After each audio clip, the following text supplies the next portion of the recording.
ভাঙিব কৰিব নেদেখাজন আছে আমি তাৰ পৰাই ওলাই আহিব লাগিব আমি ভাঙি চিঙি হলেও আমি পোহৰ আনিব লাগিব আৰু হিমন্ত বিশ্ব শৰ্মাক দেখুৱাই দিব লাগিব যে তুমি কৰিব ঘৰ ভাঙিবতো ভাঙক গোৱালপাৰা জিলাত লক্ষাধিক মানুহেৰে আমি আকৌ কোনো প্ৰতিবাদ কৰি গোৱালপাৰা জিলা কৰিব নাই গতিকে জিলা আয়ুক্তগৰাকীক আহ্বান জনাইছো সেই মৃতহীন গুলি কৰি হত্যা কৰা দুজনৰ পৰিয়ালক ক্ষতিপূৰণ লাগিব ইয়াৰ ন্যায় বিচাৰ লাগিব ইয়াক গ্ৰেপ্তাৰ কৰিব লাগিব আৰু যিসকলক উচ্ছেদ কৰা হ'ল তেওঁলোকক পুনৰ সংস্থাপনৰ ব্যৱস্থা যদি গোৱালপাৰা জিলা আয়ুক্তই নকৰে তেনেহ'লে একো কৰিব নোৱাৰিলেও লাখ লাখ সংখ্যালঘু ৰাইজ ওলাই আহি জিলা আয়ুক্তক 5 ঘণ্টাটো আবদ্ধ কৰি ৰাখিব পাৰিম গতিকে গণতান্ত্ৰিকভাৱে এই কামবিলাক আমি কৰি যাম যদি সকলোৱে সহযোগ কৰিবলৈ মই আশা ৰাখিছোঁ মই পুনৰবাৰ দেউদিয়াম আৰু কংগ্ৰেছৰ সংখ্যালঘু বিধায়কসকলক আহ্বান জনাইছোঁ জাতিয়ে এতিয়া বিপদত জাতি এতিয়া সংকটত এই আই মাতৃসকলে সহায়ৰ বাবে আপোনালোকৰ হাত বাউলি মাতিছে যদি আপোনালোকৰ বুকুত সাহস নাই ওলাই আহিবৰ কাৰণে ৰেজাউল কৰিম চৰকাৰ আমচুক নেতৃত্ব দি আছে আমচুৰ সেনাপতিসকল আছে আমচুৰ পিছফালে আহি থিয় হওক অন্যথাই কিন্তু আপোনালোকক কাপোৰ হিচাপে আখ্যায়িত কৰা হ'ব আপোনালোকক কিন্তু কাপোৰ হিচাপে আখ্যায়িত কৰা হ'ব ভাত পিছততো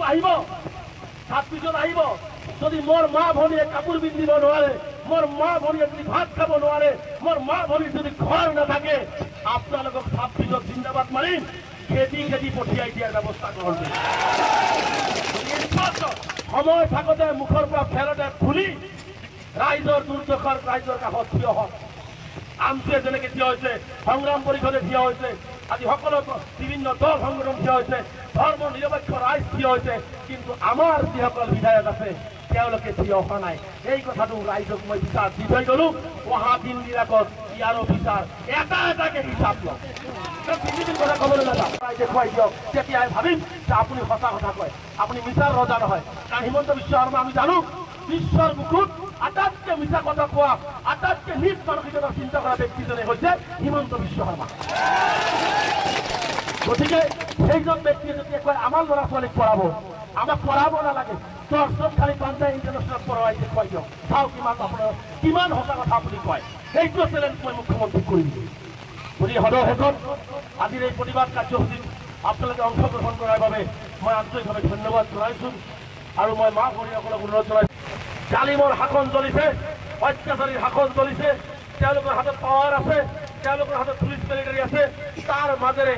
জীয়াই থাকিবৰ কাৰণে কাৰণ এইখন অসমতে জন্মিছোঁ এইখন ভূমি আমাৰ এইখন অসমৰ অসমীয়া আমি স্বাভিমানী ভাৰতীয় আমি ইয়াতেই জন্মিছোঁ ইয়াতেই মৰিম কোনেও আমাক 1 ইঞ্চি ঠেলি গুটি অসমৰ পৰা 1 ইঞ্চি মাটিৰ পৰা তেওঁলোকে আঁতৰ কৰিব নোৱাৰিব ঘৰ ভাঙিব পাৰিব আপোনাৰ ল'ৰা ছোৱালীৰ মুখৰ ফাল কাঢ়ি ল'ব পাৰিব আপোনাৰ ঘৰ আপোনাৰ ল'ৰা ছোৱালীৰ স্কুলৰ পৰা বন্ধ কৰিব পাৰিব তাতকৈ আৰু বেছি কৰিব নোৱাৰে তাতকৈ আৰু তাৰ প্ৰতি যদি ইমান ঘৃণা মুছলমানক যদি দেখিব নোৱাৰে মুছলমানক যদি আপুনি অত্যাচাৰ কৰে মুছলমানৰ মাটি ভাত পানী যদি আপুনি কাঢ়ি লয় আপুনি মুখ্যমন্ত্ৰী হিচাপে গুৱাহাটীত বহি কম আছে যদি কৈ দিয়ক যে অসমৰ মুছলমানসকলক অসমত থাকিবলৈ দিয়া নাপায় গতিকে এই ধৰণৰ অত্যাচাৰ চলোৱা হৈছে গতিকে আমি হাইস্কুল বিলৰ মানুহে পুনৰ সংস্থাপন পাব লাগিব পাইকানৰ মানুহখিনি পুনৰ সংস্থাপন পাব লাগিব আৰু এই অমানৱীয় উচ্ছেদ বন্ধ হ'ব লাগিব এইটো আমাৰ স্থিতি স্পষ্ট আৰু এটা কথা মুখ্যমন্ত্ৰীক কৈ যাওঁ আমি আন্দোলন আৰম্ভ কৰিছোঁ মুখ্যমন্ত্ৰী আন্দোলনৰ শেষটো চাবৰ কাৰণে আজি মুখ্যমন্ত্ৰী ডাঙৰীয়া জনা উচিত এই যে বহি থকা 60,000 মানুহ এই ধৰ্মীয় সংখ্যালঘুসকলৰ 1950 চনৰ পৰা 2025 চনলৈকে আমি মাটি বাৰী থকা মানুহ আছিলোঁ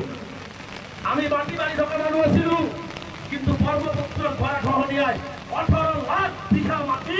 আমাৰ ব্ৰহ্মপুত্ৰত লৈ গৈছে যাৰ কাৰণে আজি আমি ৰাস্তাৰ প্ৰশিক্ষণ লগা হৈছে যাৰ কাৰণে চৰকাৰী মাটি আছোঁ চৰকাৰৰ প্ৰথম দায়িত্ব আৰু কৰ্তব্য আছিল পিছফালে গুলি কৰে পিছফালে দি বলুদৰ লগায় সাহস আছে যদিও সন্মুখত আহি এনেকুৱাভাৱে আলোচনা কৰি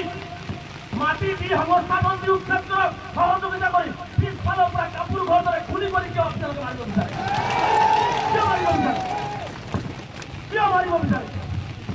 নোৱাৰো যদি ভূমিয়েই নাথাকে যদি আমাৰ মাটিয়ে নাথাকে যদি আমাৰ ল'ৰা ছোৱালী খাবলৈ নাপায় আজি 7,000 ছাত্ৰ ছাত্ৰী স্কুলেৰ পৰা বঞ্চিত হৈছে আজি আমাৰ মাদ্ৰাসা মছজিদ আমাৰ পূৰ্বপুৰুষ য'ত শুই আছে মৰিছে কবৰস্থান তাতো আপুনি জেচিবি লগাইছে গতিকে আমি সেইকাৰণে ৰাইজক বুকুত সাহস ল'বৰ কাৰণে আহ্বান জনাইছো কাজিয়া পেচাল কৰি নহয় হিন্দু মুছলমান কৰি নহয় গণতান্ত্ৰিক আন্দোলনৰ জৰিয়তে সংবিধানৰ গণ্ডিৰ মাজত থাকি এদিনাখন আমি সভাবিলাক শেষ কৰি আহ্বান জনাওঁ তালি টপলা ল'ৰা ছোৱালী লৈ গোৱালপাৰা ধুবুৰী বৰপেটা য'তেই যেনেকৈ পৰা যায় সকলোৱে ওলাই আহি ৰাজপথত আমি শুই পৰিম পুলিচ পেৰেডেৰি লগাই কিমান মাৰিব পাৰে হিমন্ত বিশ্ব শৰ্মাক কিমান মাৰিলে সন্তুষ্টি হ'ব সিমানেই মাৰিব তেওঁক আমি দিম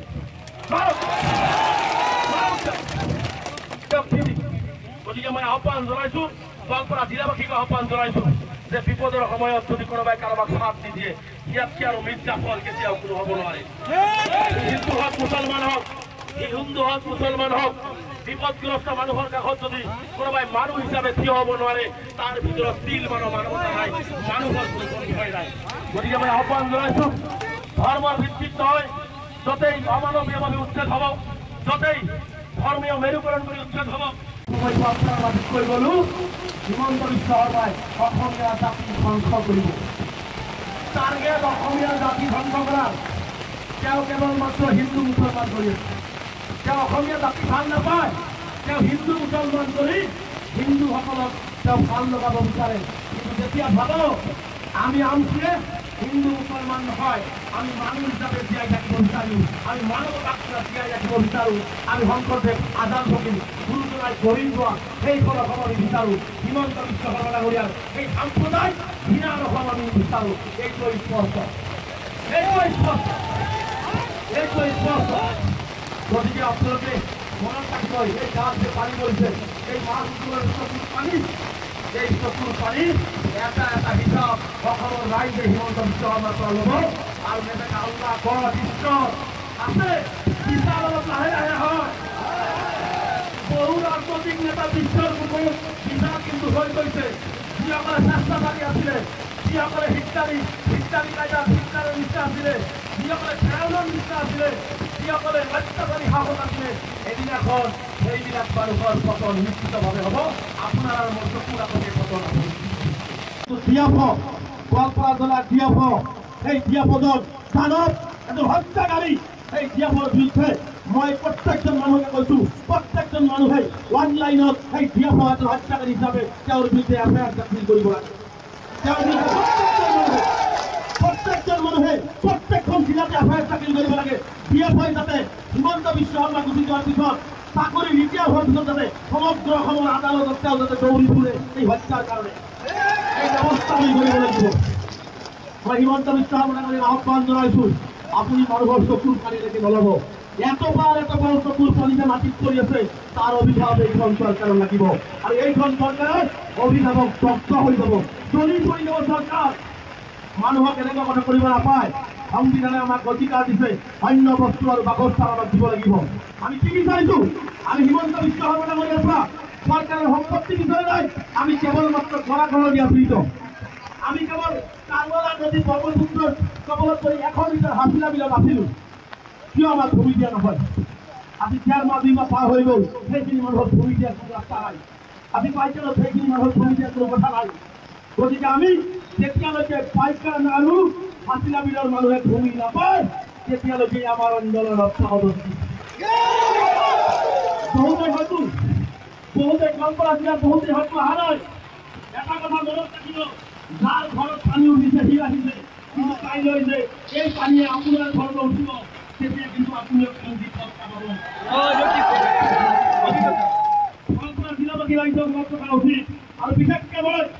সংখ্যালঘু যিসকল নেতা আছে সংখ্যালঘু বিভিন্ন দল সংগঠনৰ যিসকল বিভিন্ন ৰাজনৈতিক দলৰ নেতা আছে স্পষ্টকৈ কৈছোঁ জাতিৰ দুৰ্দিনত আপোনালোকে